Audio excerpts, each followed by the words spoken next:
Hello, welcome to my channel, another Bibliophile Reads. My name is Greg, and I am here to give Week 11 update for the 100 Book Challenge. Now, this is a challenge created by the Evil Criminale, and this is where you have to read 100 books before you can purchase any new books. And there are some exceptions to this challenge. And one of these exceptions is buying books for the BookTube prize. Now, I have been selected to be a judge in the translated fiction category, Group H. So when I need to buy a book from this, I will be able to. Now, I am going to try to keep in the spirit of things and get books from the library when I can. And for the most part, I think I can get 5 out of 6 books from the library if they are available when I need to read them. So, books in this category, and there are 6. Now, I'm not going to go over all the rules of the BookTube prize because many other channels are giving a very good summary. But very briefly, I had to pick between, I think it was 60 and 70 books from a master list created by the BookTube committee, BookTube prize committee, and I selected 20. And when they gather up all the people in this group, they take the top 48 books that got the most amount of votes and divide them up into the categories between A and H. So out of the 13 books that I selected, out of the 20 books that I selected, 13 are going on to the octafinal rounds. And it just so happens that none of the books that I selected are in category H. So for whatever reason, these are books that I did not think were worthy of being part of the BookTube prize category. I am going to read them all and judge them as fairly as I possibly can. One of the advantages of this is that I am not going to come with any prejudgments or predisposition to like a book, because they're all the same to me. They're books that I would have overlooked normally. So let me tell you the 6 books that I am going to be reading. More Than I Love Life by David Grossman, translated from the Hebrew by Jessica Cohen, 288 pages long. Number 2, Summer Lights and Then Comes Night by John Stephenson, translated from the Icelandic by Philip Roten, 256 pages long. My Brilliant Life by Ae Ron Kim, translated from the Korean by Shi-Yong Kim, 197 pages long. Book number 4, The Book of Mother by Avoyelien Huysman, translated from the French by Leslie Camaille, 220 pages long. Book number 5, Goethe by Katrina Takova, translated from the Czech by Veronika Furkonski, 459 pages long. And that is the longest book that I have to read. Number 6, Trust by Domenico Sternon, translated from the Italian by Jean-Pierre Larrey, 182 pages long. So I will be working on those books until March. Now, as you're going to get into this update, you're going to see that I have read one already. So let me tell you the books that I have read for the 100 book challenge. Now, I have to say that some booktubers who have been doing this prize have thrown in the towel. I'm still going strong, and I hope I can finish to 100 books. It is kind of funny that the people, or the one person who's thrown in the towel, volunteered to do this on his own accord. And me, I got coerced into this challenge by my wife, and I'm still going strong, or I hope I'm going strong.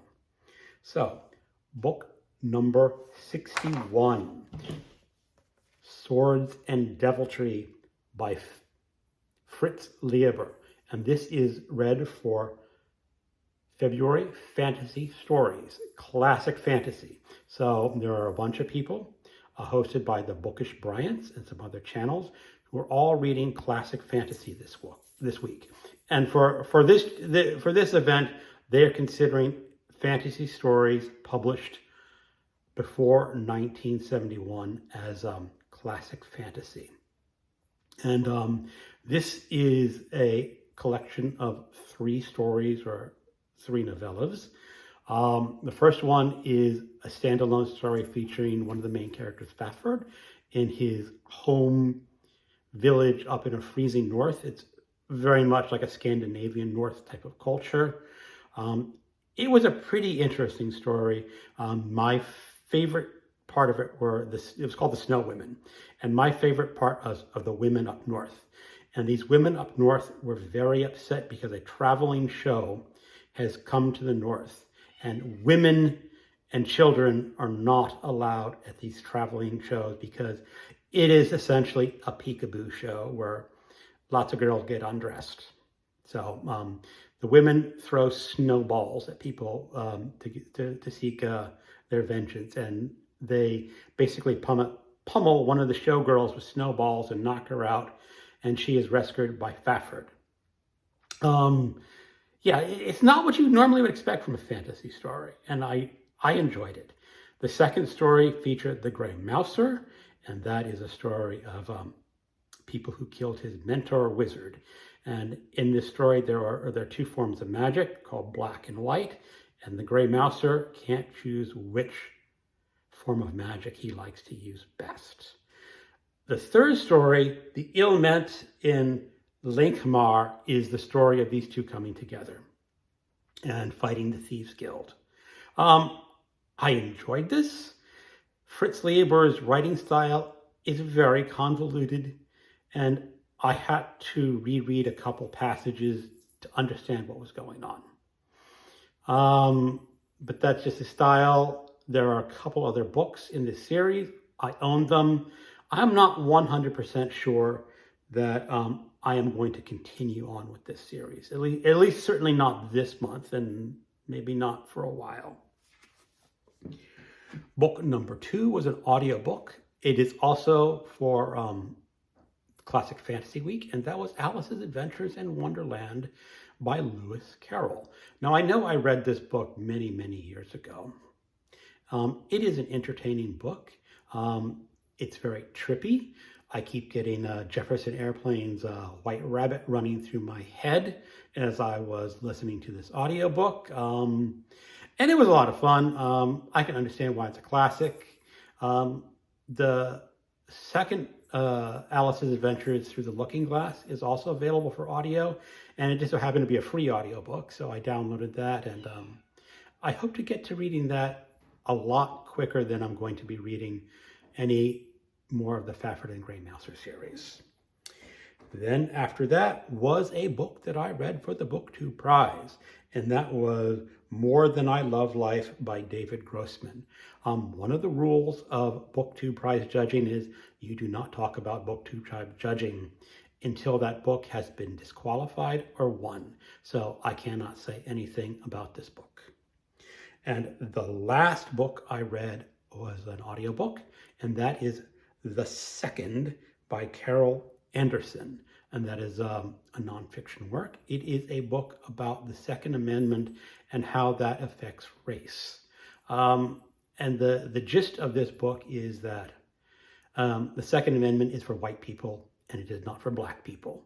And black people who try to assert their rights to the Second Amendment meet horrible ends. There are parts of this book that did shock me a bit. Some of them didn't, because I've heard stories before. They told the very famous story of Theodore Roosevelt's presidency, where a couple of black soldiers were accused of shooting up people with guns. It was later proved that these black soldiers could not have done this crime, but they were basically dishonorably discharged. Now, that is the one that I remember from reading a biography of Theodore Roosevelt. And there's a lot more about this. The book itself, the author states, is not pro-gun or anti-gun.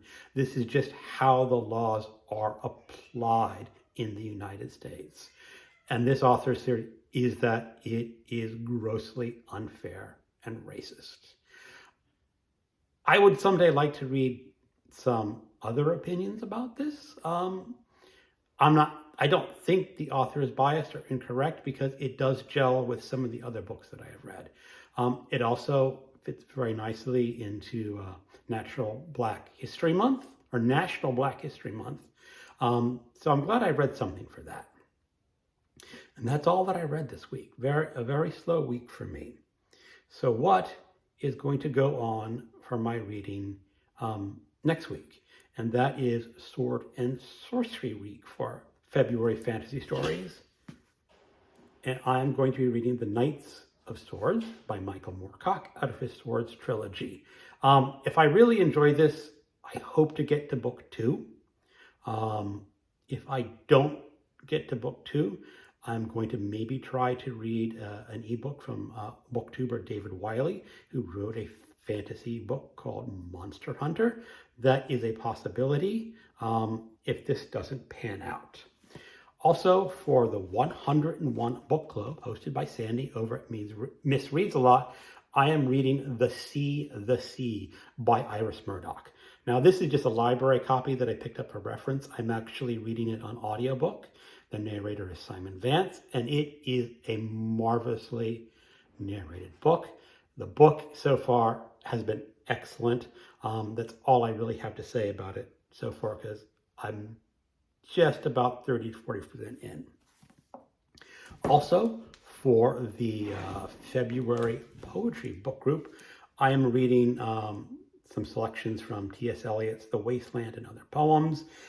My edition contains a lot more poems, but I'm just going to be reading the poems that would correspond to The Wasteland and Other Poems. The first one was The Love Song of J. Alfred Prufrock. I have already recorded a video of me reading that poem. It is one of my favorite poems of all time. I have also done a video of the 4 preludes out of that selection. Those were very interesting. I liked them a lot. I'm going to have to finish up reading my selections this evening, and then I think I'm moving on to The Wasteland. I'm not sure if The Wasteland comes in week 2 or week 3, but anyway, a lot of T.S. Eliot. And that is my update for this week. Thank you very much for watching, and have a good day. Goodbye.